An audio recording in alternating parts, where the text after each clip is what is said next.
দেখো, তো আমরা এর আগের দিন ক্লাসে মোটামুটি ভাবে নিউট্রিশন এবং ডায়েটেটিক্স শুরু করেছিলাম, ঠিক আছে, কিন্তু পুরোটা কমপ্লিট হয়নি।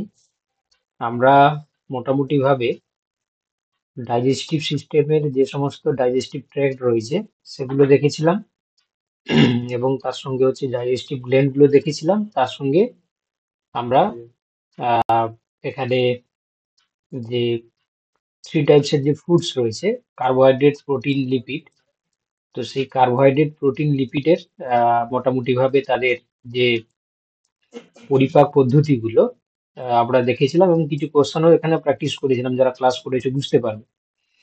এখানে কার্বোহাইড্রেট জাতীয় খাদ্যের পরিপাকটা কিভাবে হয় আমরা দেখে নিয়েছিলাম, প্রোটিনের পরিপাক দেখেছিলাম, এবং সেই সঙ্গে আমরা লিপিডের পরিপাকটাও দেখেছিলাম। তো আজকে আমরা বলেছিলাম কার্বোহাইড্রেটের বিশ্লেষণ পদ্ধতি নিয়ে আমরা ডিসকাস করব, ঠিক আছে। যারা তোমরা ক্লাস করেছো নিশ্চয়ই তোমরা জানো যে কার্বোহাইড্রেটের হচ্ছে বিশ্লেষণ পদ্ধতি। হুম।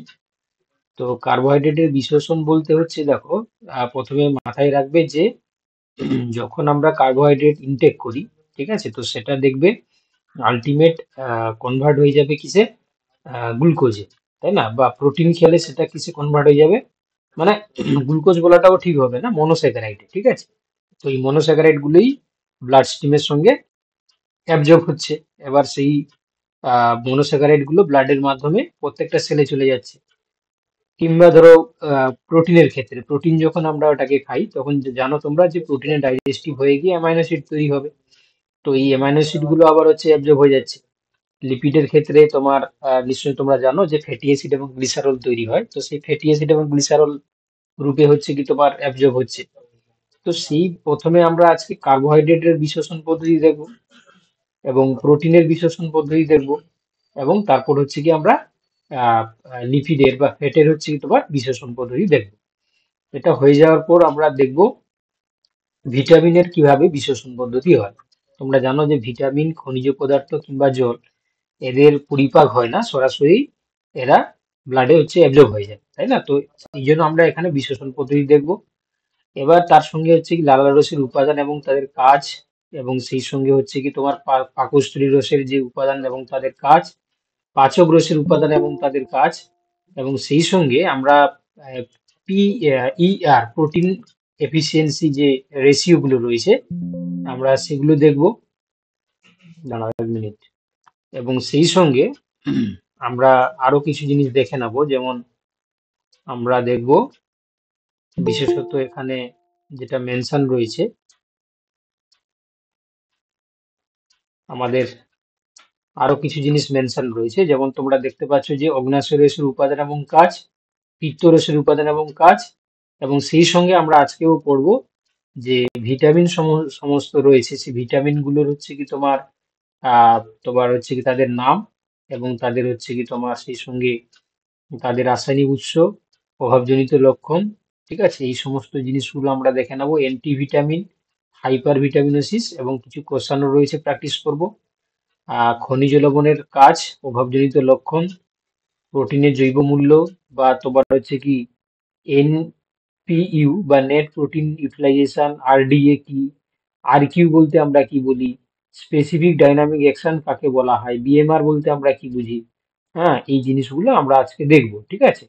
একটু টাইম লাগবে। প্রথম কথা হচ্ছে কি ক্লাসটা শুরু করতে একটু দেরি দেরি হয়ে গেল, বাট আমরা চেষ্টা করব জিনিসগুলোকে কমপ্লিট করে আজকে ক্লাসটাকে সম্পূর্ণ করার জন্য।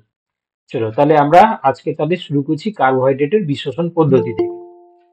তো প্রথম কথা হচ্ছে কি, দেখো, যে কার্বোহাইড্রেট যেগুলো রয়েছে, তো সেগুলো আমরা যে ধরনের খাবার খাই না কেন তাতে কার্বোহাইড্রেট থাকলে সেগুলো প্রথমে মনোস্যাকারাইডে কনভার্ট হয়ে যাবে, ঠিক আছে। তোমরা নিশ্চয়ই জানো যে মনোস্যাকারাইড, ডাইস্যাকারাইড, অলিগোস্যাকারাইড, পলিস্যাকারাইড। আমরা যখন বায়োমলিকুলস পড়বো সেখানে আমরা কার্বোহাইড্রেটের ক্লাসিফিকেশনটা দেখব। তো আপাতত তোমরা মনে রাখো যে রাইবোজ, মেনোজ, জাইলোজ, এই সমস্ত যে শর্করা, এগুলোকে আমরা সরল শর্করা বা মনোস্যাকারাইড আমরা বলে থাকি। কাকে বলে নিশ্চয়ই তোমরা আশা করি সবাই বলতে পারবে, তাই তো? যে সরল শর্করা বা মনোস্যাকারাইড, যেগুলোকে আমরা ফার্দার আর আহ, আমরা কি করতে পারি না, তাদেরকে আবার মানে হাইড্রোলাইসিস করতে পারি না, বা তাদেরকে আমরা ব্রেকডাউন করতে পারি না, মানে সেটা সবচেয়ে বেশি সিম্পলেস্ট।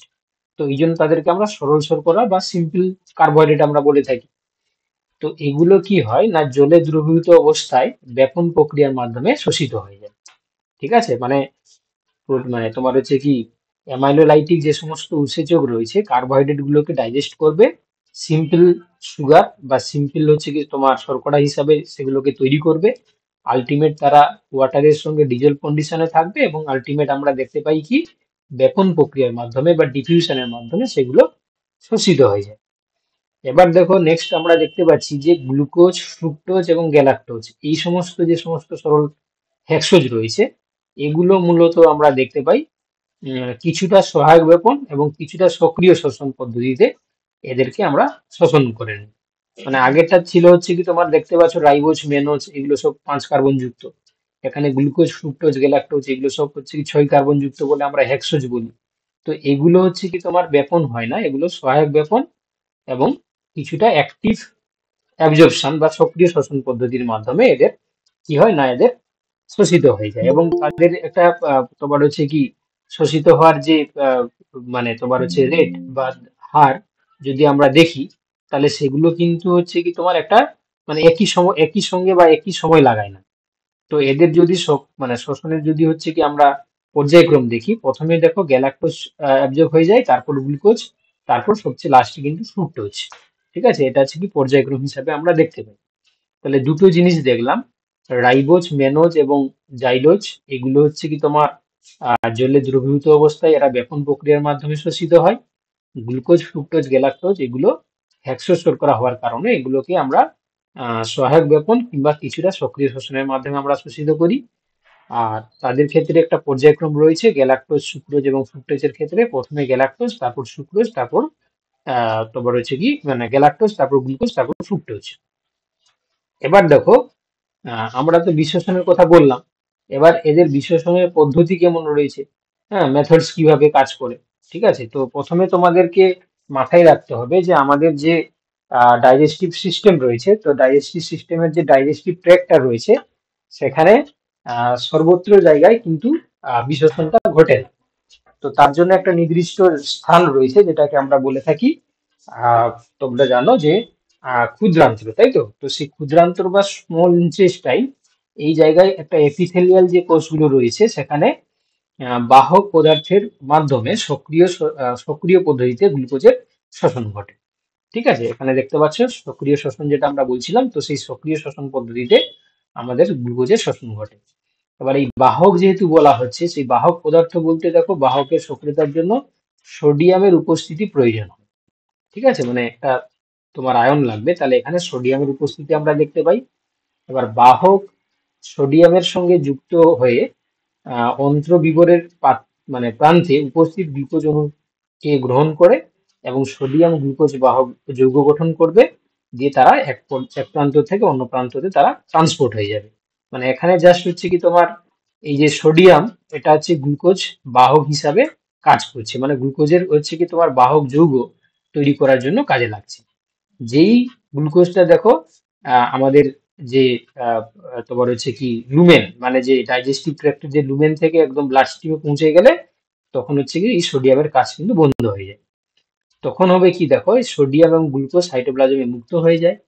মুক্ত গ্রাহকটি পুনরায় আবার পূর্বস্থানে ফিরে চলে আসে, মানে সোডিয়াম আবার ফিরে চলে আসে। এবার সাইটোপ্লাজমে মুক্ত সোডিয়াম এনএ পাম্প পদ্ধতির সাহায্যে পুনরায় সাইটোপ্লাজম থেকে আন্তরিক বিবরে ফিরে আসে। তো সম্পূর্ণ পদ্ধতিটি কিন্তু হতে গেলে, যেহেতু সক্রিয় শ্বসন কথা বলা হচ্ছে, তাহলে এটিপির উপস্থিতি থাকবে। কারণ তোমরা বুঝতে পারছো যে তোমার হচ্ছে কি আন্তরিক বিবরে সেখানে সোডিয়াম মানে তোমার হচ্ছে কি তোমার হচ্ছে কি গ্লুকোজের কনসেন্ট্রেশন বেশি থাকবে, ব্লাড স্ট্রিমের সোডিয়াম মানে গ্লুকোজের কনসেন্ট্রেশন কম থাকবে। তো সেক্ষেত্রে হচ্ছে কি তোমার মানে ব্লাডে হচ্ছে কি তোমার বেশি থাকবে স্বভাবতই, কারণ আমাদের ব্লাডে সবসময় তোমরা জানো যে একটা স্পেসিফিক অ্যামাউন্টের হচ্ছে কি গ্লুকোজকে হচ্ছে কি সেখানে স্টোর রাখতে হয়। তা সত্ত্বেও হচ্ছে কি তোমার আন্তরিক বিভব থেকে ব্লাডে নিয়ে যেতে হয়, তাই না, কারণ এটা হচ্ছে কি তোমার নিউট্রিয়েন্ট মলিকুল। তো তার জন্য কিন্তু এখানে সরাসরি হচ্ছে কি তোমার অ্যাবজর্ব হয় না বা ব্যাপন হয় না, এখানে সক্রিয় শোষণ ঘটে। তো এই জন্য হচ্ছে কি আমরা এখানে এটিপির হচ্ছে কি আহ, প্রয়োজন তোমার হচ্ছে দেখতে পাই। তো এই জন্য এটাকে আমরা সক্রিয় শোষণ বলছি।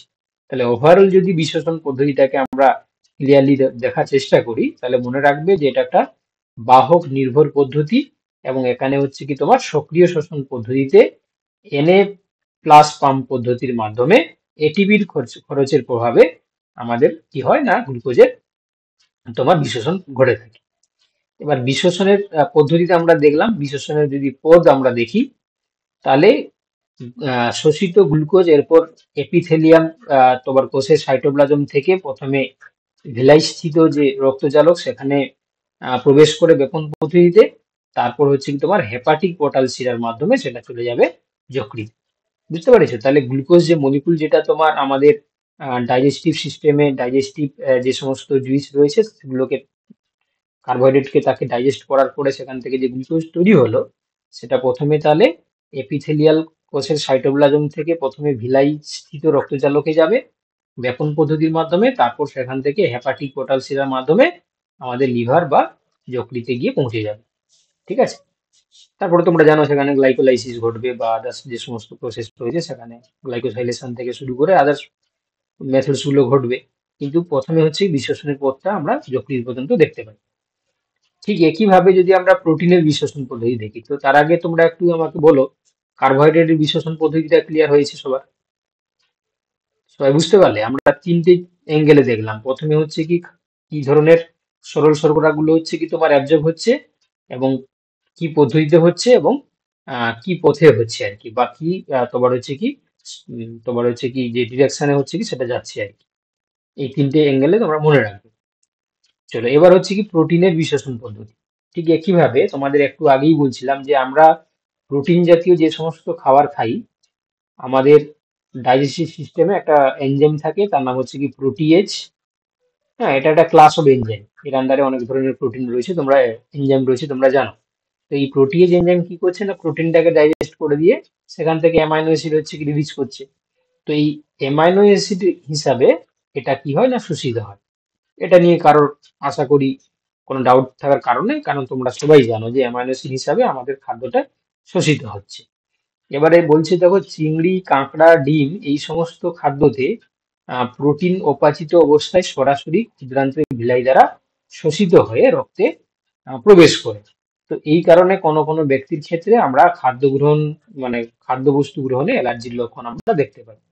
মানে নর্মালি আমরা যে ধরনের প্রোটিন জাতীয় খাবার খাই, ম্যাক্সিমামটা সেখানে অ্যামাইনো অ্যাসিড কনভার্ট হয়ে যাওয়ার পরে তারপরে হচ্ছে কি আমরা ওটাকে অ্যাবজর্ব করছি। বাট চিংড়ি, কাঁকড়া এই সমস্ত যে সমস্ত বা ডিম এই ধরনের যে খাদ্যবস্তুতে যে সমস্ত প্রোটিন থাকে, অপাচিত অবস্থাতেই ডাইরেক্টলি কি হয় না, আমাদের ভিলাই সেগুলোকে অ্যাবজর্ব করে ব্লাডে পাঠিয়ে দিচ্ছে। তো সেই ধরনের খাবারের ক্ষেত্রে কিছু কিছু ব্যক্তি যাদের এই ধরনের খাবারের প্রতি একটা অ্যালার্জির সিমটমস রয়েছে, তো সেখানে কিন্তু আমরা অ্যালার্জির লক্ষণ এই কারণে দেখতে পাই।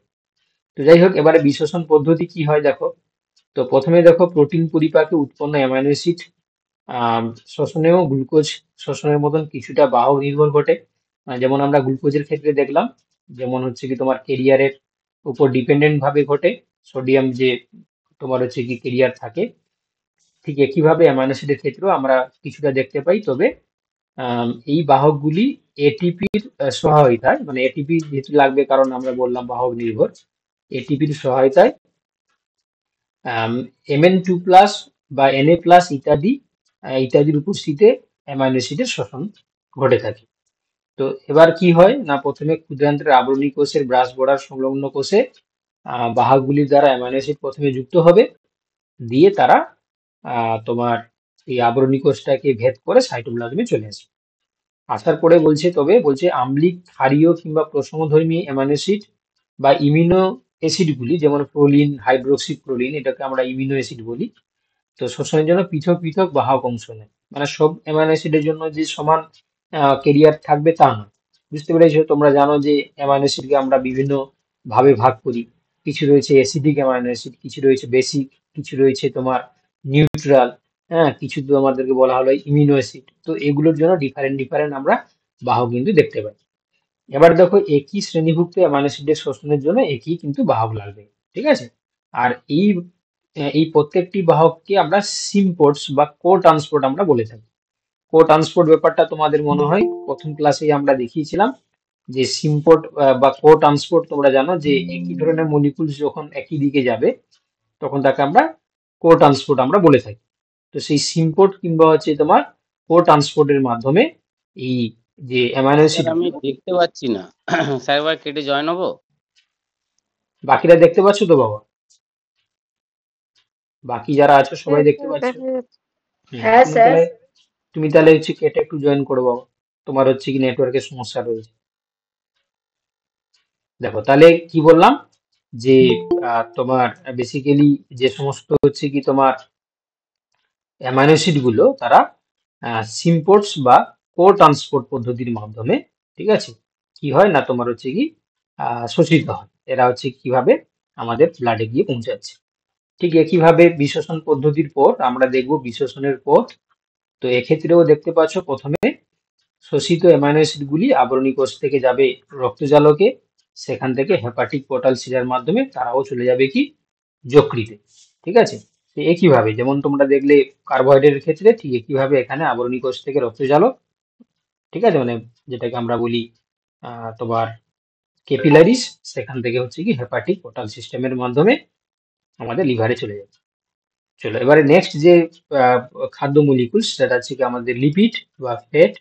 তারও বিশ্লেষণ পদ্ধতি যদি আমরা দেখি, ভালো করে তোমরা লক্ষ্য করো যে ফ্যাট পরিপাকের সময় উৎপন্ন হয় গ্লিসারল এবং ফ্যাটি অ্যাসিড প্রথমে তৈরি করবে কে মাইসেলি এবং কাইলোমাইক্রন। ঠিক আছে, এই দুটো রূপে কিন্তু তারা শোষিত হবে। মানে লিপিড যখন আমরা হচ্ছে কি বা ফ্যাট যখন আমরা হচ্ছে কি কনজিউম করছি, সেটা লাইপোলাইটিক এনজাইম কি করছে, তাদেরকে ডিগ্রেড করছে, দিয়ে কি তৈরি করছে না হয় ফ্যাটি অ্যাসিড, আর কি তৈরি করে গ্লিসারল তৈরি করে, গ্লিসেরল।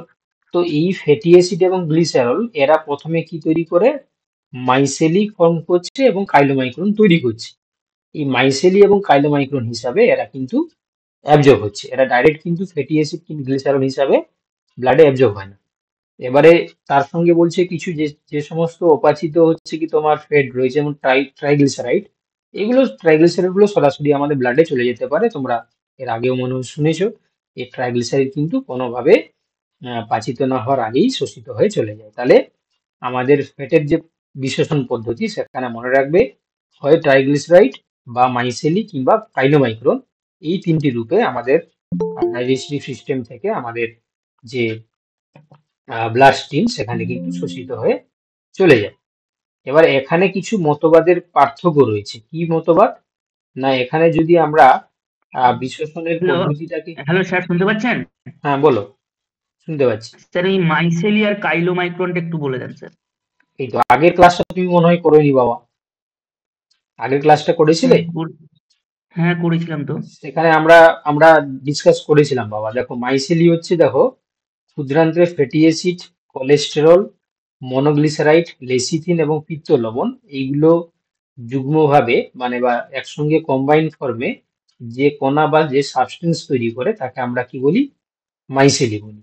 আর কাইলোমাইক্রন হচ্ছে তোমার ট্রাইগ্লিসারাইড, কোলেস্টেরল এবং কোলেস্টেরলের এস্টার এবং ফসফোলিপিড, এগুলো একসঙ্গে মিশে গিয়ে কাইলোমাইক্রন তৈরি করে। বুঝতে পেরেছো? মাইসেলিতে পিত্ত লবণ থাকবে, কাইলোমাইক্রনে পিত্ত না, লবণটা নেই। থাকবে না, হ্যাঁ একদম ঠিকই বলেছো। ঠিক আছে, আচ্ছা। এটা এটা এর আগের দিন আমরা বলে দিয়েছিলাম। ঠিক আছে, যাই হোক, তুমি ওকে। হচ্ছে কি বললে যখন বলে দিলাম, তাহলে এই তাহলে কাইলোমাইক্রন বা মাইসেলি কিংবা ট্রাইগ্লিসারাইড হিসাবে আমরা কি দেখতে পাই না তোমার এই যে আমাদের মানে তোমার লিপিড কিংবা ফ্যাটের হচ্ছে বিশ্লেষণ হয়ে থাকে। এবার বিশ্লেষণ পদ্ধতির ক্ষেত্রে যদি আমরা দেখি, এখানে আহ মানে অনেকগুলো মতবাদ রয়েছে। তার মধ্যে দেখো লাইপোলাইটিক মতবাদ এবং বিভাজন মতবাদ।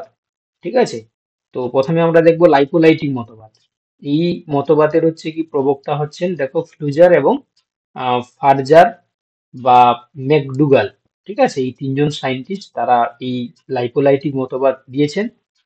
এদের মতে আমরা যে ফ্যাট পরিপাকের পর বলছে ফ্যাটি অ্যাসিড এবং গ্লিসারল পৃথক পৃথক ভাবে শোষিত হয়, মানে এরা কিন্তু আলাদা আলাদা ভাবে শোষিত হয়। কোনটা না লাইপোলাইটিক মতবাদ অনুযায়ী।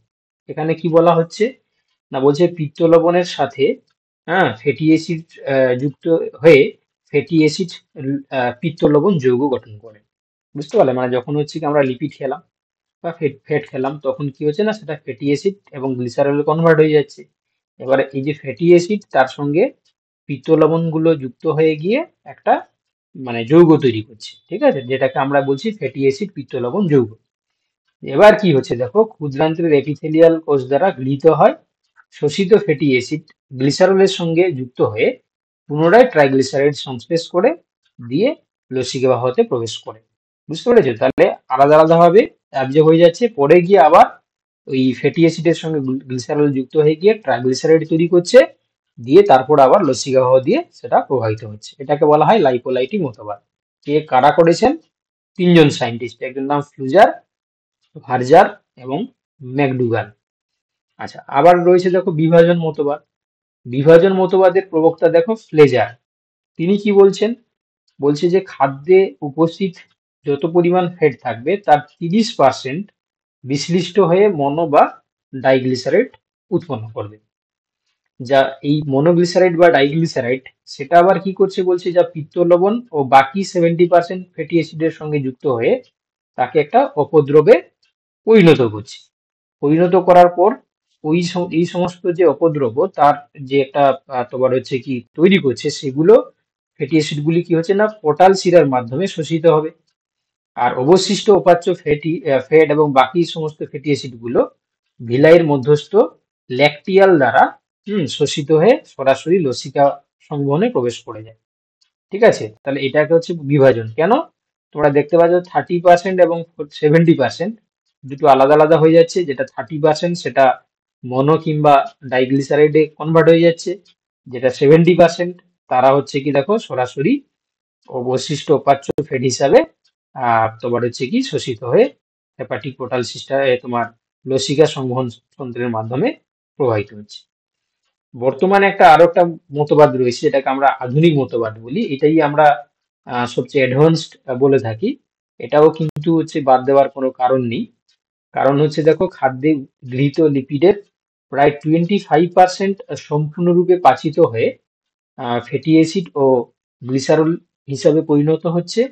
বাকি অংশ থেকে ফ্যাটি অ্যাসিড বা মনো এবং ডাইগ্লিসারাইড উৎপন্ন হয়। এবারে কি হচ্ছে দেখো, জলে দ্রাব্য গ্লিসারল সরাসরি অন্ত্রের আবরণী কোষ ভেদ করে ব্যাপন প্রক্রিয়ার মাধ্যমে পোর্টাল শিরায় চলে যাচ্ছে। আর যেগুলো হচ্ছে বৃহৎ অণু, সেগুলো বলছে দেখো বৃহৎ অণু ফ্যাটি অ্যাসিড বা মনো এবং ডাইগ্লিসারাইড অন্ত্রগহ্বরে পিত্ত লবণের সাথে যুক্ত হয়ে অতি ক্ষুদ্র ফ্যাট অণু মাইসেলি গঠন করছে। একটু আগেই আমরা বলছিলাম মাইসেলি কথা, সেই মাইসেলি গঠন করছে। মাইসেলি আবার দেখো অন্ত্রের আবরণী কোষ দ্বারা শোষিত হয়ে, তবে ঠিক এর পূর্বে বলছে মাইসেলি থেকে পিত্ত লবণ পৃথক হয়ে যায়, অন্ত্রগহ্বরে থেকে যায় এবং বারে বারে ব্যবহৃত হয়। মানে ওই পিত্ত লবণটা কিন্তু মানে মানে রিসাইকেল বিন হিসাবে কাজ করছে। মানে ও জাস্ট হচ্ছে কি একটা কম্পাউন্ড তৈরি করতে কাজে লাগছে, যেই হচ্ছে কি তোমার ওটা তোমার হচ্ছে কি আহ আমাদের কোষের মধ্যে পৌঁছে যাচ্ছে, তখন আবার পিত্ত লবণটা ঘুরে এসে আবার সে একটা মাইসেলি ফর্মেশনে সাহায্য করবে। এছাড়া বলছে দেখো, কোষের মধ্যে প্রবেশের পর ফ্যাটি অ্যাসিড, মনো এবং ডাইগ্লিসারাইড পুনরায় মিলিত হয়ে গিয়ে ট্রাইগ্লিসারাইড সংশ্লেষ করছে। এবং কিছু কিছু ক্ষেত্রে আমরা দেখতে পাই না, ফ্যাটি অ্যাসিড সরাসরি ব্যাপন প্রক্রিয়ার মাধ্যমে পোর্টাল শিরার মাধ্যমে প্রবেশ করে যায়। এছাড়া আরেকটা জিনিস যেটা আমরা কাইলোমাইক্রন কথা বলছিলাম, এটাও তোমাদের আধুনিক মতবাদে বলা হয়ে থাকে, যে সংশ্লেষিত ট্রাইগ্লিসারাইড আবার কি করছে দেখো, কোষের মধ্যে ফসফোলিপিড থাকছে, কোলেস্টেরল থাকছে, প্রোটিনের সাথে একসঙ্গে যুক্ত হয়ে কি তৈরি করছে না, কাইলোমাইক্রন তৈরি করছে।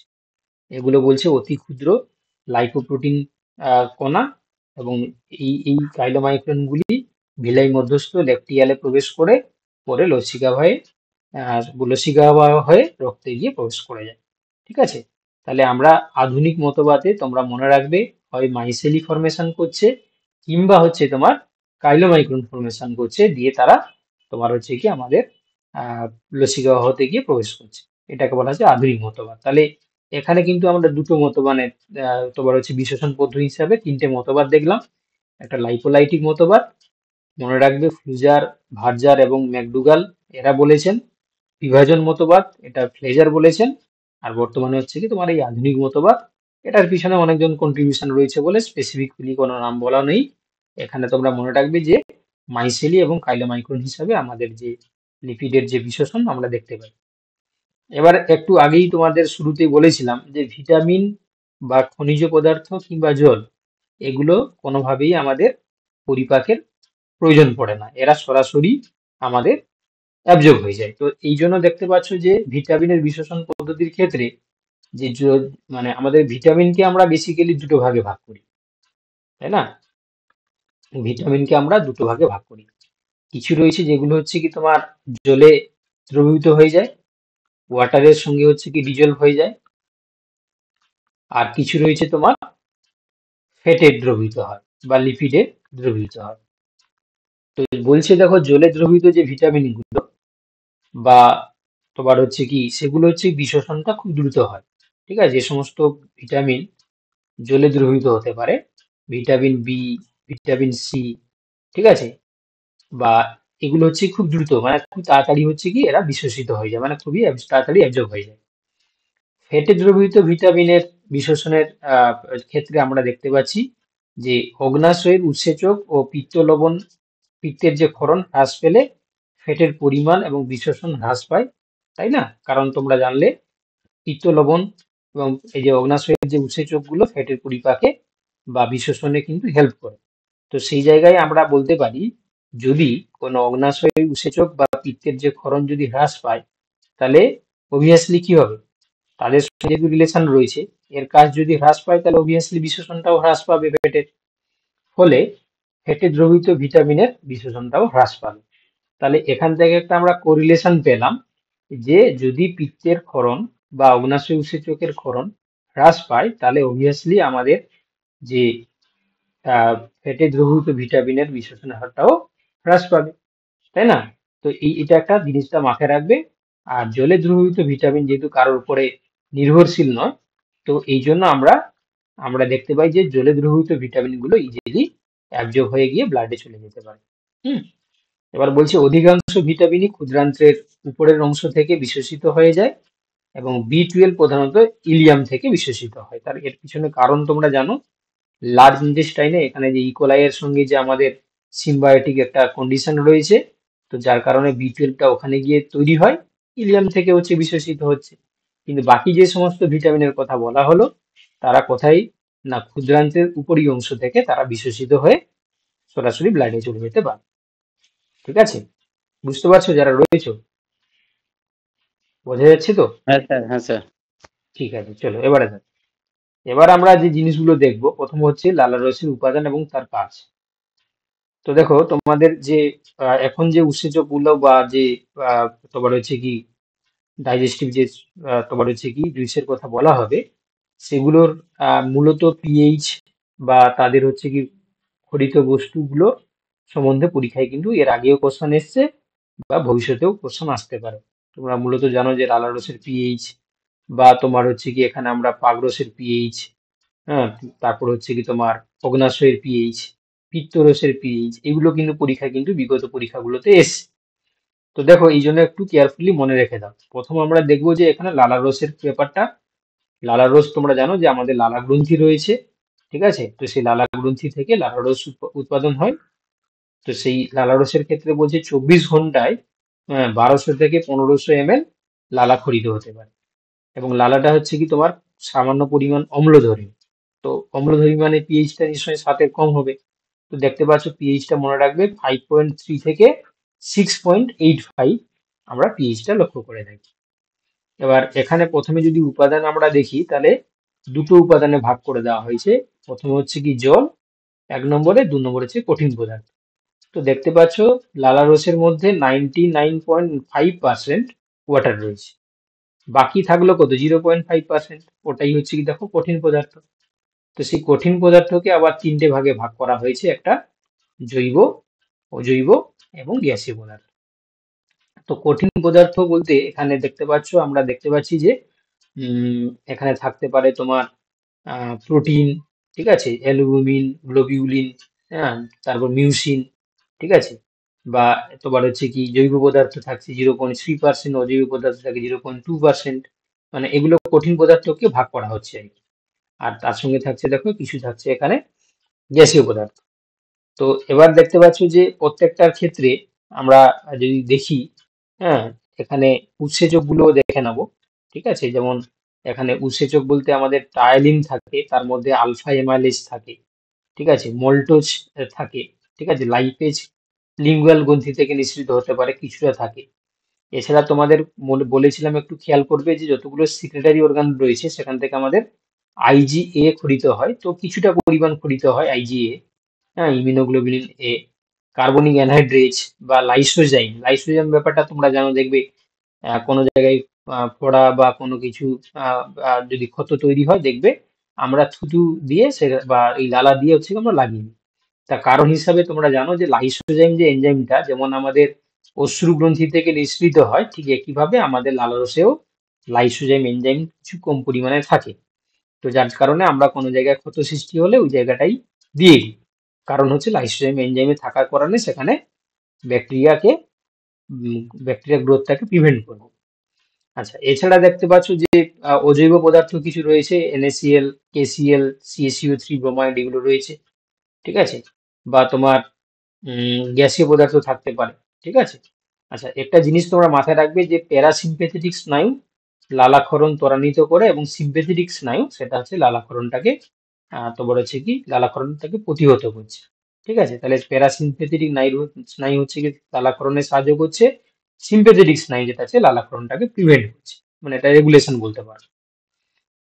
এবারে লালারসের উপাদান তো আমরা একটু আগেই দেখালাম, সেগুলোকে এখানে ব্রডলি করা রয়েছে।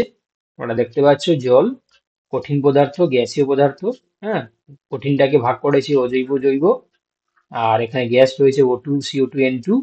আবার আমরা দেখতে পাচ্ছি এখানে অজৈবকে আবার ভাগ করা হয়েছে, আর এখানে জৈবটাকে ভাগ করেছে প্রোটিন, প্রোটিনবিহীন অংশ, প্রোটিনটাকে উৎসেচক এবং উৎসেচকবিহীন অংশ, হ্যাঁ, উৎসেচকের ক্ষেত্রে আবার পাচ্য উপাচ্য, পাচ্যকে টাইলিন এবং লিঙ্গুয়াল লাইপেজ, আর অপাচ্য দেখতে পাচ্ছ লাইসোজাইম, কেলিক্রেইন এবং ফসফেটেজ। উৎসেচকবিহীন অংশগুলোর মধ্যে রয়েছে মিউসিন, অ্যালবুমিন এবং গ্লোবিউলিন, ঠিক আছে। এবার লালার কাজ যদি আমরা দেখি, তো এই লালার রস মুখটাকে সিক্ত রাখতে সাহায্য করে এবং কথা বলতে সাহায্য করে।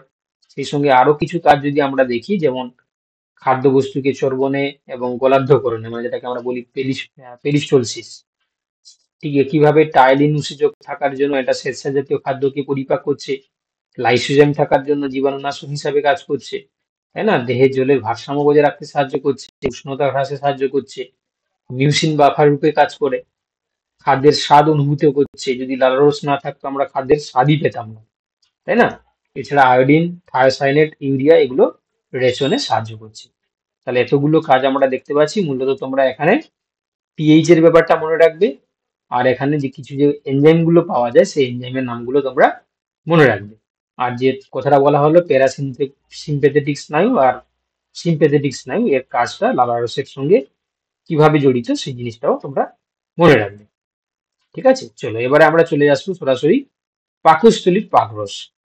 তো পাকস্থলীর রসের উপাদান এবং তার যদি কাজ আমরা প্রথমে দেখি, তাহলে এটাও দেখো 24 ঘন্টায় আমরা যদি অবজার্ভ করি তাহলে 1.2 থেকে 1.5 ml পাকরস খরিত হয়, এবং পাকরসের যে পিএইচটা অত্যন্ত কম, 0.9 থেকে 1.5, হ্যাঁ, তীব্র হচ্ছে কি আম্লিক। এবং দেখবে শিয়াল বা কুকুর এই জাতীয় প্রাণীদের ক্ষেত্রে আরো বেশি আম্লিক হয়, যার কারণে দেখবে তারা পচা মাংস বা পচা খাবার খেয়েও হজম করে দিতে পারে, তাই না। মানে যার আম্লিক ভাব যত বেশি থাকবে সে তত বেশি আহ জার্মকে বা খাবারকে কিন্তু হজম করে দিতে পারবে, যত বেশি মানে তোমার হচ্ছে কি আহ আহ, মানে কি বলবো, যে পচা জাতীয় খাবার খেলেও তাদেরকে ডাইজেস্ট করে দিতে পারবে। কেউ কিছু বলবে বাবা, মাইক অন করলে?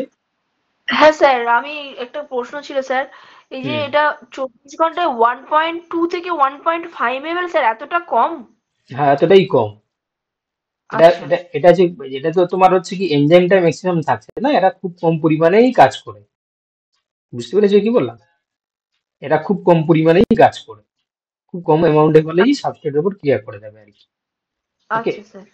আচ্ছা, এবার সেই সঙ্গে দেখো পাকরসের যদি আমরা উপাদান যদি ভাগ করি, এখানেও দেখো ওয়াটারের পরিমাণটা বেশি থাকছে 99.45%, কঠিন পদার্থ থাকছে 0.55%। এবারে জৈব পদার্থের মধ্যে মানে কঠিন পদার্থকে জৈব পদার্থ অজৈব পদার্থে ভাগ করা রয়েছে। জৈব পদার্থের মধ্যে যতগুলো এনজাইম রয়েছে তার মধ্যে দেখো মিউসিন, পেপসিন, জিলাটিনেজ, গ্যাস্ট্রিসিন, হ্যাঁ, ক্যাথেপসিন, প্যারাপেপসিন 1, 2, প্যারাপেপসিন 2, ইউরিয়েজ, লাইসোজাইম থাকবে, কার্বনিক অ্যানহাইড্রেজ, গ্যাস্ট্রিন, ঠিক আছে, এগুলো থাকবে। আচ্ছা, তারপর হচ্ছে কি তোমার অজৈব পদার্থগুলো থাকবে, NaCl, KCl, এগুলো তো সমস্ত কিছু থাকবে, এটা মাথায় রাখবে। এবারে সেই একইভাবে পাগ্রসকে যদি হ্যালো, আমরা, হ্যাঁ বলো। হ্যাঁ বলছি স্যার, এই যে 1.2 বলতে এটা কি বোঝাচ্ছে? মানে 1.2 থেকে 1.5 ml? মানে যদি হচ্ছে কি আমরা আমরা যদি পাকস্থলীর যদি হচ্ছে কি ক্ষরণ দেখি, পাগ্রস যেটাকে আমরা বলি, সেই পাগ্রসের হ্যাঁ, পরিমাণটা 24 ঘন্টায় যদি অবজার্ভ করা হয় পরিমাণটা, কিন্তু যেমন একটু 24 আগে ঘন্টায় তো প্রায় 1200 থেকে 1500 ml ওটা নির্গত হয়, মানে 1200 থেকে কিছু। 1500। হ্যাঁ, 1200 থেকে 1500। হ্যাঁ দাঁড়াও স্যার, তাহলে এটাই আমি বলতে চাইছিলাম যে এই পরিমাণটা স্যার তাহলে মানে অন্য তুমি জায়গায় পড়েছিলাম এত কম হয় না। আচ্ছা আমি দেখে নিচ্ছি, দাঁড়াও 1 মিনিট আমাকে দাঁড়াও, আমি দেখে নিচ্ছি, দাঁড়াও চেক করে নিচ্ছি, দাঁড়াও। হুম, ঠিক আছে।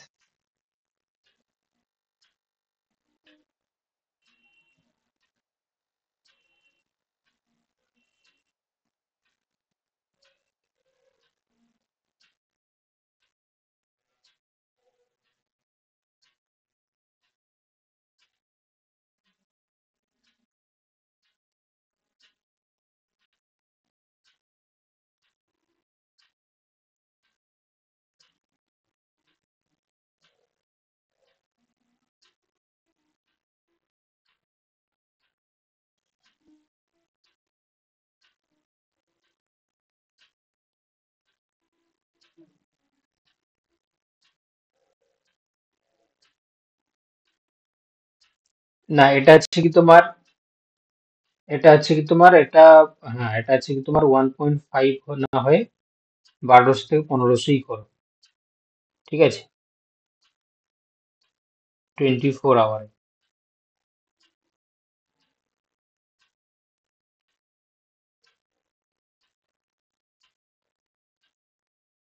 তাই তো, ঠিক আছে, এটা তাহলে হচ্ছে কি একটু কারেকশন হবে, এটা হচ্ছে তোমার 1200 থেকে 1500 ml, ঠিক আছে। হ্যাঁ, এটাই 1.2 লিখেছে, মানে 1 লিটার 200 ml। হ্যাঁ, এটা একটু 1.5 কারেকশন মানে, করে দিচ্ছি, হ্যাঁ, এটা একটু হ্যাঁ হ্যাঁ কারেকশন করে ঠিক আছে। দিচ্ছি। ওটা স্যার দেখো, লিটার করে দিলেই তো হয়ে যায়।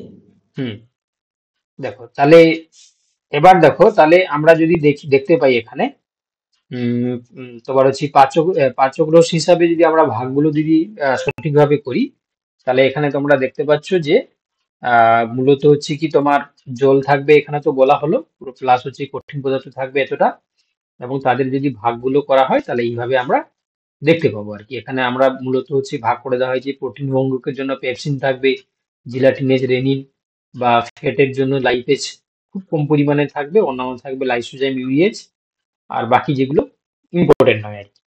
এবারে কাজ যদি আমরা দেখি, প্রোটিলাইটিক যে সমস্ত স্যার উৎসেচক আমার তারা, একটা প্রশ্ন আছে স্যার। বলো। ওই স্যার এখানে যে HCl-টা খড়িতে হয়, আমাদের হুম হুম নর্মাল যে HCl যদি হাতে পড়ে সেটা তো আমাদের একটা হলুদ ধরনের মানে মানে একটা ইয়ে তৈরি করে, কিন্তু আমাদের এর হুম হুম ক্ষেত্রে হুম ওইরকম কোনো কিছু হয় না কেন? হ্যাঁ, ঠিকই বলেছো যে এটাতে ধরো তার পিএইচটা ধরো অনেকটাই কম, তো এটাতে কনসেন্ট্রেট কাছাকাছি এইচসিএল খরিত হচ্ছে। কারণ আমাদের হচ্ছে কি পাকস্থলীর যে মানে তোমার ভেতরে যে লেয়ারটা থাকে, ঠিক আছে, সেটা একটা মানে তোমার মানে পুরো একটা চামড়ার লেয়ার থাকে আর কি, ঠিক আছে, যার কারণে সেখানে তোমার কি হয় না, ওই এইচসিএল এর ক্ষরণটা আছে কি তোমার, কি বলবো যে নষ্ট করতে পারে না, প্রথম কথা। দ্বিতীয় কথা হচ্ছে কি আমাদের মানে যদি খাবার না থাকে, যদি দীর্ঘদিন ধরে যদি কেউ হচ্ছে কি মানে খালি পেটে থাকে, তাহলে কি হয় না, দেখবে তাদের আলসার বা পেপটিক আলসার হয়ে যাওয়ার কিন্তু সম্ভাবনাটা রয়েছে, প্রথম। দ্বিতীয় কথা, তৃতীয় কথা হচ্ছে কি তোমার এই এই যে তোমার এই সেলের সঙ্গে দেখবে খাবারের সঙ্গে যে তোমার যে সমস্ত হচ্ছে কি আদার যে সমস্ত কম্পোনেন্ট গুলো নির্গত হয়, সেটা সবসময় হচ্ছে কি এখানে নিউট্রালাইজ কন্ডিশনে রাখার চেষ্টা করে, ঠিক আছে। এবারে যদি কেউ হচ্ছে কি দীর্ঘ সময় ধরে বা খাওয়া দাওয়া না করে, মানে ওখানে যদি এমটি স্টমাক থাকে, তাহলে কিন্তু সেখানে কিন্তু এই ইসিএল এর প্রভাব কিন্তু পড়ে। কি বলা বুঝতে পেরেছো তো? তবে এই লেয়ারটা কিন্তু অনেকটাই মানে মানে প্রোটেক্টিভ হওয়ার কারণে এই সেলের এফেক্টটা আমরা দেখতে পাই না, ঠিক আছে। ওকে। দেখো, স্যার হুম স্যার এখানে যে HCl টা আছে এই HCl টা কি জীবাণুনাশক হিসেবেও কাজ করে তো? হ্যাঁ, জীবাণুনাশক অবভিয়াসলি যদি ফুড পার্টিকেলের সঙ্গে যদি কোনো বিজাতীয় পদার্থ চলে যায়, তো সেগুলো হচ্ছে কি তোমার অনেকটাই এই সেল কি করছে, যেহেতু খুবই আহ মানে আম্লিক, তো যার কারণে সেগুলো কিন্তু নষ্ট করে দেয়। বুঝতে পেরেছো তো, অনেকটাইও নষ্ট করে দেয়। স্যার ওই পাকস্থলীতে মানে হুম ওখানে আমি পড়েছিলাম বাইকার্বনেট নিউট্রালাইজেশন বলে একটা ব্যাপার আছে, মানে হুম বাইকার্বনেটের সঙ্গে মিউকাস এবং জল এই হুম একসঙ্গে করে এরা পিএইচটাকে একটু রেজ করে দেয়, রেজ করে দিয়ে অবভিয়াসলি ওটাকে নিউট্রাল করে ফেলে। এই যে দেখতে পাচ্ছ, এই যে রক্তে হচ্ছে কি তোমার অম্ল আর ক্ষারের ভারসাম্যটা বজায় রাখছে। তুমি যে পয়েন্টটা কথা বললে একদম হুম ঠিকই, যে এটা হচ্ছে কি এখানে আমাদের যে ব্লাডের যে পিএইচটা এই এখান থেকেই মেনটেনটা হয়। হুম তো মানে দেখো ওখানে তো, আমি পড়ছিলাম একটা বাইকার্বনেট নিউট্রালাইজেশন বলে একটা ব্যাপার থাকে মানে হ্যাঁ স্টমাকে। হ্যাঁ, তো তোমরা যে কথাগুলো বলে দেখো প্রত্যেকটার ফাংশনে কিন্তু দেওয়া রয়েছে। প্রথমে তো আমরা প্রোটিওলাইটিক উৎসেচক গুলো হচ্ছে প্রোটিন পরিপাকে সাহায্য করছে। 2 নম্বর কাজ দেখতে পাচ্ছ যে এইচসিএল যেটা অ্যান্টিসেপটিক হিসাবে কাজ করছে, এবং তার সঙ্গে নিষ্ক্রিয় পেপসিনোজেনকে সক্রিয় পেপসিনে কনভার্ট করে, তোমরা এটা জানো। যদি এইচসিএল না থাকে তাহলে এই পেপসিনোজেন কিন্তু নিষ্ক্রিয় অবস্থায় থেকে যায়। তো নিষ্ক্রিয় ইনঅ্যাক্টিভ পেপসিনোজেনকে সক্রিয় করতে গেলে অবভিয়াসলি এখানে এইচসিএল কিন্তু লাগবে। আর মিউসিন পিচ্ছিলকারী বস্তু হিসাবে এখানে কাজ করছে। এই যে ভারী ধাতু বা প্রতিবিষ এগুলোকে রেচনে সাহায্য করে দেয়। তারপর হচ্ছে কি তোমার ইন্ট্রিনসিক ফ্যাক্টর যেগুলো ভিটামিন B12 শোষণে সাহায্য করে। হ্যাঁ, লাইপেজ যেটা কিছু পরিমাণে থাকে সেগুলো ফ্যাটের পরিপাকে সাহায্য করে দেয়। অম্ল ক্ষারের হচ্ছে কি তোমার ভারসাম্যটা রক্তে বজায় রাখতে সাহায্য করে। এই যে ভারী ধাতু বা টক্সিন উপক্ষার রেচনে সাহায্য করে। ঠিক আছে, তাহলে এগুলো হচ্ছে কি আমরা কার মাধ্যমে দেখতে পাই, না তোমার এই আহ তোমার হচ্ছে পাচক রস হিসাবে, পাকরসের হচ্ছে ফাংশন হিসাবে আমরা দেখতে পাই। ঠিক একইভাবে যদি আমরা অগ্ন্যাশয় রসের উপাদান দেখি, এটাও দেখতে পাচ্ছ যে ঘন্টায় হচ্ছে 1200 থেকে 1500 কাছাকাছি। এর পিএইচটা দেখবে মানে ক্ষারীয় টাইপসের হয়, এবং যার ক্ষেত্রে আমরা দেখতে পাই 8 থেকে 8.3। তো এর উপাদান দেখতে পাচ্ছি ওয়াটারের সাবস্টেন্সটা বেশি থাকবে, কঠিন পদার্থটা 1.58 থাকবে। কঠিন পদার্থের দুটো ভাগ রয়েছে, জৈব পদার্থ ও অজৈব পদার্থ। এখানে আমরা দেখতে পাচ্ছি জৈব পদার্থ হিসাবে এখানে মানে ম্যাক্সিমাম যে সমস্ত এনজাইম গুলো অ্যামাইলেজ, মল্টেজ, সুক্রেজ, ল্যাকটেজ থেকে শুরু করে একদম পুরো কার্বক্সি পেপটাইডেজ A B পর্যন্ত আমরা দেখতে পাচ্ছি। এবার এখানে কাজ হিসাবে যদি তোমরা দেখো, প্রত্যেকটা কাজ কিন্তু গুরুত্বপূর্ণ। প্রথমে মনে রাখবে যে এরা যে অ্যামাইলেজ সেটা স্টার্চকে মোল্টোজে কনভার্ট করে, অ্যামাইলেজ এখান থেকে খরিত হবে। ট্রিপসিন প্রোটিনকে অ্যামাইনো অ্যাসিডে কনভার্ট করছে। লাইপেজ ফ্যাটকে ফ্যাটি অ্যাসিড এবং গ্লিসারলে কনভার্ট করছে। কাইমোট্রিপসিন দুধকে সঞ্চিত করে দেয়। হ্যাঁ, ইলাস্টে যেটা হচ্ছে ইলাস্টিনকে পেপটনে কনভার্ট করে দেয়। এবং আলটিমেট ক্ষারধর্মী অগ্ন্যাশয় রস পাকমণ্ড যেটা পাকস্থলী থেকে এলো সেটাকে প্রশমিত করতে সাহায্য করে দেয়। এবার অগ্ন্যাশয় রসের ক্ষরণটাকে নিয়ন্ত্রণ মানে কিভাবে হয় আমাদের ক্ষেত্রে সেটা ভালো করে মনে রাখবে। যেমন অগ্ন্যাশয় খরিত হচ্ছে প্যারাসিম্পেথেটিক স্নায়ু থেকে খরিত এসিটাইল কোলিন দ্বারা উদ্দীপিত হয়।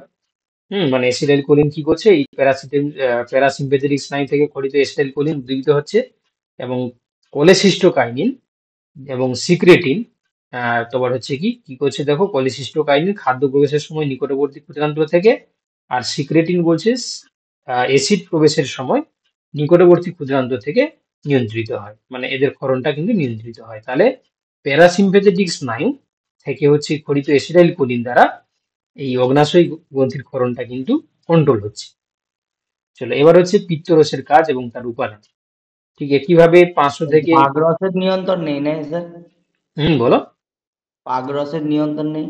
না, ওটা হচ্ছে কি মানে মানে মেনশন করা নেই আর কি। ঠিক আছে, ওটা হচ্ছে কি আমাদের খাবারের উপর মনে হয় ডিপেন্ডেন্ট করে থাকে, বুঝতে পারলে? মানে খাদ্যবস্তু এলে তখন হচ্ছে কি তার উপর ডিপেন্ড করে থাকবে করণটা আর কি। কি ধরনের খাবার খাচ্ছি তার উপর ডিপেন্ড করছে। ওকে। এবার হচ্ছে দেখো পিত্তরসের কাজ এবং তার উপাদান। পিত্তরসটা স্টাডি করে দেখা গেছে যে 24 ঘন্টায় 500 থেকে 1000 তোমার হচ্ছে কি ml মতন হচ্ছে ক্ষরণ করে। আর এটাও তার পিএইচটা দেখতে পাচ্ছ 7.7, কারণ এখানে পিত্ত লবণ তোমরা জানো দুটো টাইপের খরিত হয়, সোডিয়াম টোরোকোলেট এবং সোডিয়াম গ্লাইকোলেট। তো যার কারণে অবভিয়াসলি পিএইচটা বাড়া থাকবে, মানে তোমার হচ্ছে ক্ষারীয় হবে।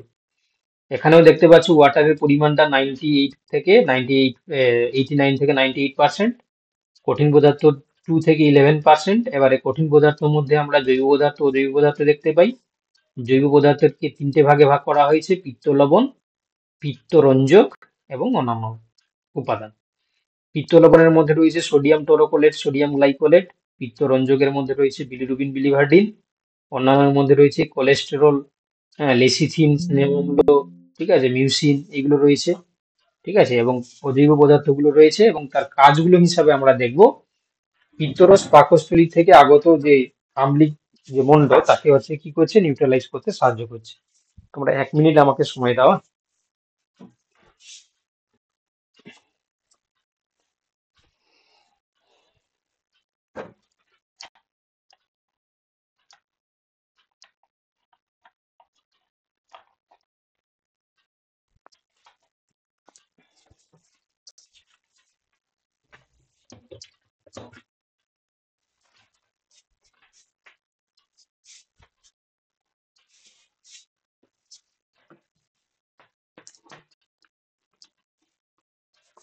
দেখো এবার আর কি কাজ করছে।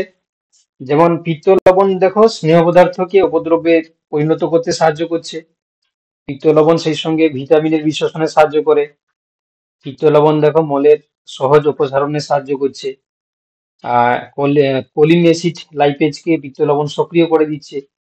তারপর মিউসিন বাফার হিসাবে বা পিচ্ছিল কারক রূপে কাজ করে। পিত্তরস দস্তা, তামা, পারদ, এই সমস্ত যে ওষুধের রেচনে এটা সাহায্য করে দেয়, ঠিক আছে। এটাও কাজগুলো মাথায় রাখবে। চলো এবারে আমরা চলে আসবো কি বিভিন্ন প্রকার ভিটামিনের নাম, তাদের উৎস এবং তাদের প্রধান কাজ, এবং তার সঙ্গে অভাবজনিত লক্ষণগুলো, ঠিক আছে। এগুলো তোমরা জানো যে পরীক্ষায় এসে থাকে, এগুলো কোনোভাবে বাদ দিলে চলবে না। তবে এগুলো বোঝার কিছু নেই, তোমাদেরকে মনে রাখতে হবে। তো প্রথমে দেখতে পাচ্ছ এখানে স্নেহ আহ স্নেহ পদার্থে বা লিপিডে দ্রাব্য যে সমস্ত ভিটামিনগুলোর কথা বলা রয়েছে, যেমন ভিটামিন এ, ভিটামিন ডি, ঠিক আছে। এক একটা করে আমরা দেখি। ভিটামিন এ এর যে রাসায়নিক নাম তোমরা সবাই জানো, রেটিনল, বা এটাকে আমরা জেরোথ্যালমিক ভিটামিনও আমরা বলে থাকি। এর প্রাণীজ উৎস তোমরা জানো যে কড বা হাঙ্গর মাছের যে যকৃৎ তেল, দুধ, মাখন, ডিম, এগুলো থেকে পাওয়া যায়। গাজর, টমেটো, তাই না, লেটুস শাক, পালং শাক থেকেও আমরা ভিটামিন এ পেয়ে থাকি। কাজ হচ্ছে কি তোমরা জানো যে এখানে রোডোপসিন সংশ্লেষে সাহায্য করে। তো এই জন্য হচ্ছে কি আমরা রোডোপসিন কি করছে, ভিটামিন এ তৈরি করে দেয়। আর যদি কোনো কারণে ভিটামিন এর ডেফিসিয়েন্সি হয়ে যায়, তাহলে সেখানে এই যে তোমার রাতকানা হতে পারে, বা জেরপ্থ্যালমিয়া হতে পারে। তো এই রাতকানা হলে যেটাকে আমরা নাইট ব্লাইন্ডনেস বলি, মানে রাতকানা মানে রাতে কম দেখবে আর কি, বুঝতে পারলে। ঠিক একইভাবে ভিটামিন ডি, যেটাকে আমরা ক্যালসিফেরল বলে থাকি, তার রাসায়নিক নাম, এটাকে আমরা তোমার র্যাকাইটিক ভিটামিনও আমরা বলে থাকি। তো এই ভিটামিন ডি তোমরা জানো যে সূর্যালোকের সঙ্গে একটা সম্পর্ক রয়েছে, কারণ সূর্যের রশ্মির উপর ভিত্তি করে আমাদের যে তোমার ত্বকে বা স্কিনে এটা কিন্তু সংশ্লেষিত হতে পারে। এছাড়া হচ্ছে কি তোমার আহ যে সমস্ত প্রাণীজ উৎস রয়েছে, হ্যাঁ, সেগুলো থেকে আমরা পেতে পারি। আর এটাও তোমার মনে রাখবে, যদি ডেফিসিয়েন্সি হয়ে যায় স্বাভাবিকের তুলনায়, তাহলে সেখানে রিকেট শিশুদের ক্ষেত্রে হতে পারে, আর বড়দের ক্ষেত্রে অস্টিওমেলেসিয়া হতে পারে, ঠিক আছে। এটা মনে রাখবে। আচ্ছা, ভিটামিন ই যেটা, তার রাসায়নিক নাম হচ্ছে টোকোফেরল। এটাকেও আমরা স্টেরিলিক ভিটামিন আমরা বলে থাকি, ঠিক আছে। এবং সেই সঙ্গে হচ্ছে কি তোমার আমরা বলতে পারি যে এখানে প্রাণীজ এবং উদ্ভিজ উৎস কিছু রয়েছে। আর এখানেও দেখো বন্ধ্যাত্ব, দুগ্ধ নিঃসরণ হ্রাস, গর্ভপাত, ঠিক আছে। মানে এগুলো হচ্ছে কি তোমার অভাবজনিত লক্ষণ হিসাবে আমরা দেখতে পাই। ভিটামিন কে যেটা অ্যান্টি হেমারেজিক ভিটামিন আমরা বলে থাকি এটাকে। তো এই ভিটামিন কে এর অভাবেও তোমরা জানো যে রক্তক্ষরণ বা তোমার হচ্ছে কি স্টিয়াটোরিয়া, প্রথম্বি নেমিয়া, এই জিনিসগুলো কিন্তু হয়ে থাকে। হুম এবার দেখো জলে দ্রাব্য যে সমস্ত ভিটামিন, প্রথমে হচ্ছে কি তোমার বি1, এর রাসায়নিক নাম হচ্ছে কি তোমার থিয়ামিন। তো এটাও তোমরা মনে রাখবে, বেরি বেরি, তাই না? পলি নিউরাইটিস বা পাক অন্ত্রীয়গণ তোমার হচ্ছে কি যে সমস্ত সিমটমস গুলো সেগুলো হতে পারে। ভিটামিন বি টু রয়েছে, রাইবোফ্লাভিন যেটার নাম, ঠিক আছে। ভিটামিন বি3 নিকোটিনিক অ্যাসিড যেটাকে বলা হয়, বা পিপি ফ্যাক্টর বলা হয়, যেটাকে আমরা পেলেগ্রা প্রিভেন্টিং ফ্যাক্টর আমরা বলে থাকি 4D। এটাও মনে রাখবে। ভিটামিন বি5 রয়েছে, ভিটামিন বি6 রয়েছে, ভিটামিন বি7, ভিটামিন বি9, বি12, এবং হচ্ছে মানে বি সিরিজ যতগুলো সেগুলো মনে রাখবে। এবং তার সঙ্গে এখানে ভিটামিন সি, যেটাকে আমরা এসকর্বিক অ্যাসিড বলে থাকি, যেটা স্কারভি ডিজিজের সঙ্গে আমরা তোমার হচ্ছে কি জড়িত এই ভিটামিনের নামটা তোমরা মনে রাখবে। আর ফলিক অ্যাসিডকে আমরা ভিটামিন এম আমরা বলে থাকি, এটাও মনে রাখবে, ঠিক আছে। আচ্ছা, আমি আর এখানে বেশি ডিটেলসে বললাম না, কারণ কেন, এগুলো বোঝানোর কিছু নেই, এগুলো জাস্ট তোমাদেরকে মনে রাখতে হবে রাসায়নিক নামগুলো এবং তাদের যে উৎসগুলো রয়েছে এবং প্রভাবজনিত লক্ষণগুলো। আচ্ছা, অ্যান্টিভিটামিন বলতে আমরা কি বুঝি? তোমরা যে সমস্ত জৈব যৌগগুলোকে রাসায়নিক গঠন হচ্ছে কি ভিটামিনের মতন, কিন্তু ভিটামিনের কাজে বাধা সৃষ্টি করে, তাদেরকে আমরা কি বলি? অ্যান্টিভিটামিন, ঠিক আছে। মানে স্ট্রাকচারালি সেম, মানে ভিটামিনের মতন, কিন্তু ফাংশনটা হচ্ছে কি ভিটামিনের ফাংশনটাকে বিনষ্ট করছে বা নষ্ট করছে, তখন তাকে আমরা অ্যান্টিভিটামিন বলি। যেমন হচ্ছে তোমরা দেখতে পাচ্ছ ভিটামিন বি1 এর অ্যান্টিভিটামিন হচ্ছে কি তোমার পাইরিথিয়ামিন বা অক্সিথিয়ামিন, স্ট্রাকচারালি সেম কিন্তু ফাংশনটাকে প্রিভেন্ট করছে, ঠিক আছে। তো একইভাবে বাকি নামগুলো তোমরা একটু মনে রাখবে যে কোনগুলো হচ্ছে অ্যান্টিভিটামিন হিসেবে কাজ করছে। হাইপার ভিটামিনাসিস, এটা কি জিনিস না? যদি কেউ মনে করে যে প্রয়োজনের তুলনায় যদি ভিটামিনের পরিমাণ যদি বেশি কনজিউম করে নেয়, তখনও কিন্তু সমস্যা আর কি। তখন যে সমস্ত সিমটমস গুলো আমরা দেখতে পাই সেগুলোকে বলা হয় হাইপার ভিটামিনোসিস। দেখতে পাচ্ছ এখানে তোমার যদি স্বাভাবিক ডোজের তুলনায় যদি বেশি কেউ খেয়ে নেয়, তাহলে প্রত্যেকটা ভিটামিনের জন্য একটা নির্দিষ্ট আমরা কি দেখতে পাই না, তোমার হচ্ছে কি আহ, যে লক্ষণগুলো আমরা দেখতে পাই। এবারে এখানে কিছু খনিজ পদার্থের কথা বলা রয়েছে, যেমন লৌহ, হ্যাঁ, ক্যালসিয়াম, ফসফরাস, সোডিয়াম, পটাশিয়াম, ঠিক আছে। তারপর হচ্ছে তোমার ম্যাগনেসিয়াম, আয়োডিন, সালফার, এগুলো তোমাদের জানো, এগুলো বোঝানোর কিছু নেই। প্রত্যেকের ক্ষেত্রে অভাবজনিত লক্ষণগুলো মনে রাখবে, কাজগুলো পারলে মনে রাখবে, ঠিক আছে।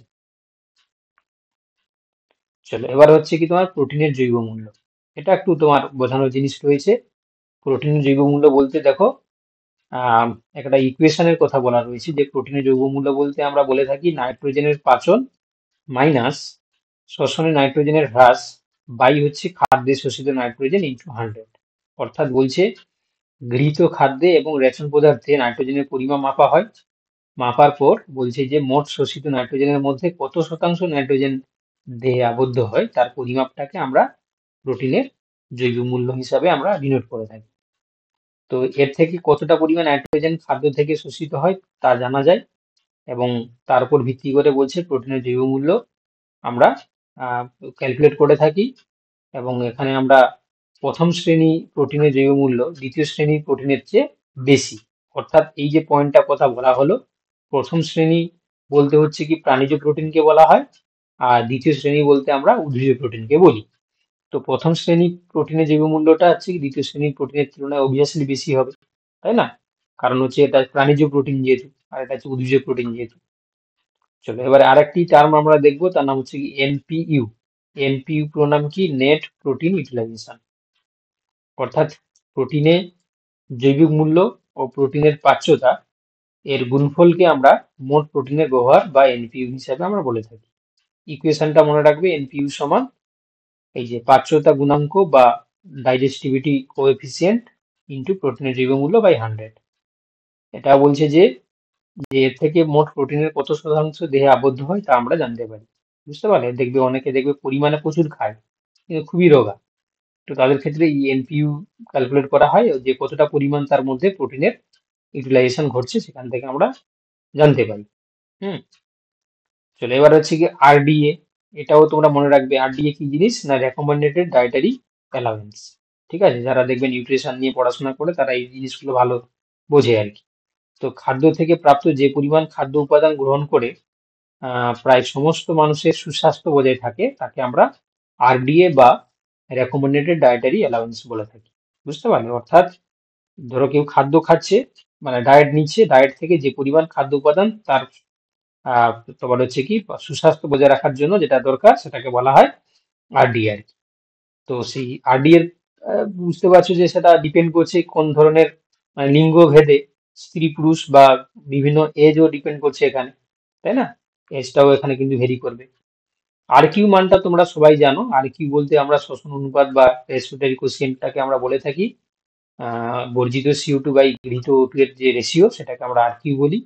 প্রত্যেকটার ক্ষেত্রে আলাদা আলাদা হয়। ফ্যাটের ক্ষেত্রে হচ্ছে কি তোমার 0. তোমার হচ্ছে 70, কার্বোহাইড্রেটের ক্ষেত্রে 1, প্রোটিনের ক্ষেত্রে 0.82, মিশ্র খাদ্যের ক্ষেত্রে 0.85। এসডিএ কি জিনিস? Specific dynamic action.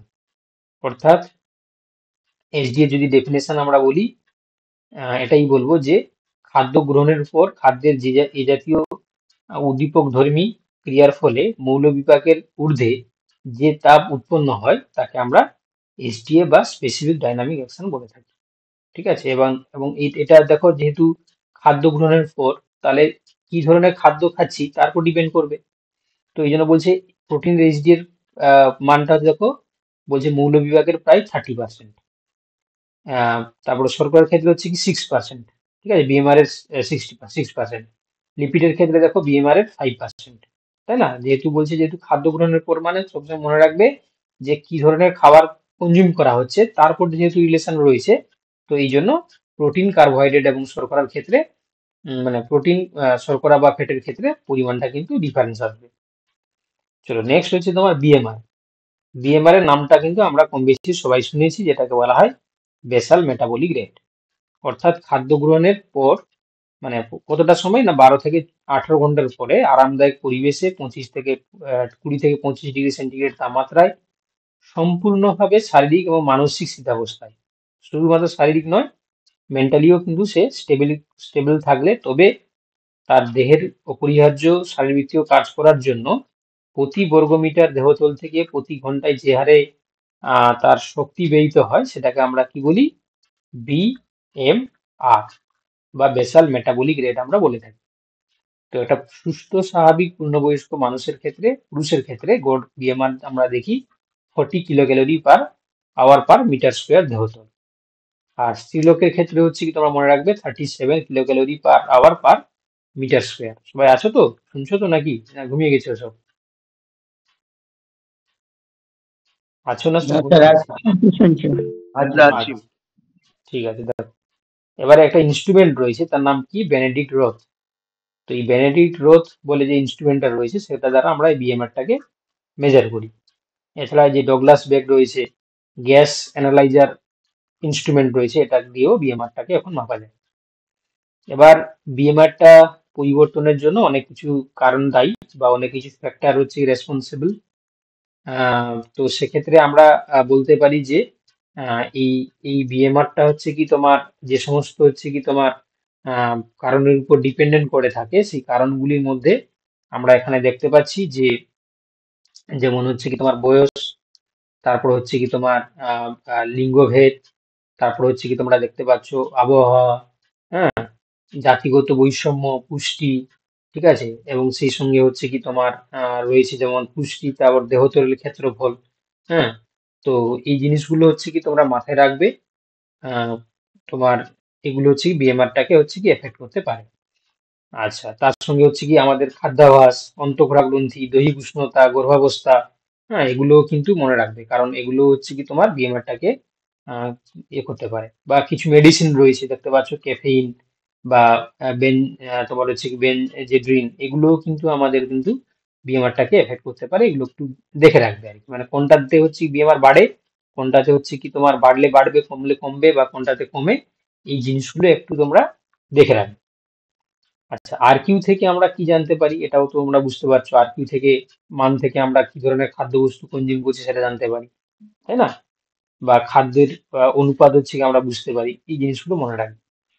আচ্ছা, আরেকটা রয়েছে দেখো, খাদ্যের তাপন মূল্য, বা যেটাকে আমরা ক্যালোরিফিক ভ্যালু অফ ফুড আমরা বলে থাকি। অর্থাৎ প্রতি গ্রাম খাদ্যের সম্পূর্ণ জারণে যে পরিমাণ তাপশক্তি বা ক্যালোরি পাওয়া যায়, হ্যাঁ, তাকে আমরা সেই খাদ্যের তোমার হচ্ছে কি কি বলে থাকি ক্যালোরিক, তোমার হচ্ছে কি ভ্যালু, বা যেটাকে আমরা বলে থাকি খাদ্যের তাপন মূল্য। হুম। তো এটা হচ্ছে কি তোমার ডিপেন্ড করছে যে কি ধরনের আমরা খাবার খাচ্ছি তার উপর ডিপেন্ড করছে এই মানে ক্যালোরিক ভ্যালু। যেমন দেখতে পাচ্ছ যে প্রতি গ্রাম কার্বোহাইড্রেটের ক্ষেত্রে 4.0 কিলো ক্যালোরি, প্রোটিনের ক্ষেত্রে 4.1, আর লিপিডের ক্ষেত্রে 9.3। তাহলে সবচেয়ে বেশি হচ্ছে কি তোমার কোনটা? লিপিড, তারপর হয়েছে যে তোমার প্রোটিন, তারপর সবচেয়ে কম হচ্ছে কি তোমার কার্বোহাইড্রেট। এটা লিপিড, প্রোটিন, এটা কার্বোহাইড্রেট। তো এটা হচ্ছে তোমরা মনে রাখবে, ঠিক আছে? এবারে বোম ক্যালোরিমিটার বলে একটা ইনস্ট্রুমেন্ট রয়েছে, এর সাহায্যে আমরা ক্যালোরি ভ্যালু তোমার হচ্ছে কি মেজার করতে পারি, ঠিক আছে, বোম ক্যালোরিমিটার যন্ত্রের সাহায্যে। চলো তাহলে আপাতত হচ্ছে কি যেটা তোমাদেরকে বলা হয়েছিল যে মানে মোটামুটি ভাবে শেষ করে দেওয়া হবে, লাস্টের দিকেরটা একটু আমি তাড়াতাড়ি করে বলেছি, হুম, যেহেতু রাত হয়ে গেছে বলে। তো এই জিনিসগুলো কিন্তু তোমরা পড়বে আর কি, কালকে যে সময়টা আছে পড়বে। তো তো সেই জন্য হচ্ছে কি আমরা কালকে তো টেস্ট রয়েছে, তোমরা তো এই জন্য একটু পড়ে নেবে তোমরা। আজকেই পিডিএফটা তোমাদেরকে শেয়ার করে দিচ্ছি, একটু পড়ে নিয়ে তারপর ঘুমিয়ে পড়বে। কি বললাম বুঝতে পারলে? ওই স্যার পিএইচটা বেশি থেকে কমের ওই পাক কোনগুলো কি হচ্ছে ওটা একটু করে দিন না। পিএইচ এর তাহলে সবচেয়ে বেশি কম হচ্ছে কার থাকবে? প্রথমে সবচেয়ে বেশি কম থাকবে পাগরসে, তাই না? তারপরে আসছে তোমার পিএইচটা থাকবে স্লাইটলি আম্লিক, হচ্ছে কি আমরা দেখলাম কার? লালারসের ক্ষেত্রে 5.3 থেকে 6.8। তারপরে আসছে তোমার এখানে আহ এই তারপরে আসবে কোনটা আসবে? পিত্তরস। তারপর হচ্ছে আসবে হচ্ছে তোমার অগ্ন্যাশয় রস। কি বললাম বুঝতে পারলে? এগুলো একটা জায়গায় লিখে রাখবে আর কি, একটা জায়গায় প্রত্যেকটার রসের নাম লিখে সেগুলো পিএইচটা পাশে লিখে রাখলে হয়ে গেল। বুঝতে পারলে? তাহলে আমরা আজকে যে জিনিসগুলো পড়লাম, প্রথমে পড়লাম যে কার্বোহাইড্রেটের বিশ্লেষণ পদ্ধতি, তারপর হচ্ছে কি প্রোটিনের বিশ্লেষণ পদ্ধতি, লিপিডের বিশ্লেষণ পদ্ধতি, লালারসের উপাদান, পাকস্থলীর উপাদান এবং তার কাজ, অগ্ন্যাশয়ের উপাদান এবং তার কাজ, তারপর ভিটামিনগুলোর নাম, তাদের হচ্ছে কি তোমার অভাবজনিত লক্ষণ, আর এখানে অ্যান্টিভিটামিন, হাইপার ভিটামিনোসিস, সেই সঙ্গে হচ্ছে কি তোমার খনিজ পদার্থের নাম এবং তাদের লক্ষণগুলো কি কি রয়েছে, প্রোটিনের জৈব মূল্য, এনপিইউ, আরডিএ, আরকিউ, এসডিএ, বিএমআর, ঠিক আছে, এবং আরকিউ, ক্যালোরিক ভ্যালু। এই জিনিসগুলো আমরা পড়লাম। ওকে, তাহলে এতটাই থাকলো নাকি? হ্যাঁ ঠিক ঠিক আছে। আছে। হ্যাঁ।